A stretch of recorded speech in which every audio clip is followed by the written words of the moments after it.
మన కల్చర్, మంచి చేయటం మన కల్చర్, మంచి మనసు మన కల్చర్, మాట తప్పకపోవడం మన కల్చర్, బెదిరింపులకు లొంగకపోవడం మన కల్చర్.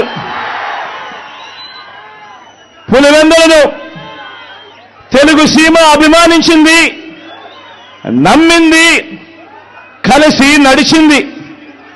ఇలా రాష్ట్రంలో ప్రతి ఒక్క గ్రామంలోనూ ఈ పులివెందుల, మన కడప, మన రాయలసీమ మంచితనం, మాటకు నిలబడే గుండె ధైర్యం అర్థమయ్యింది. కాబట్టి ఓ వైఎస్ఆర్, ఓ జగన్ను ప్రతి మారుమూల గ్రామంలో కూడా అభిమానించే వాళ్ళు ఈరోజు ప్రతి గ్రామంలోనూ కోట్ల మంది ఈరోజు కనిపిస్తా ఉన్నారు.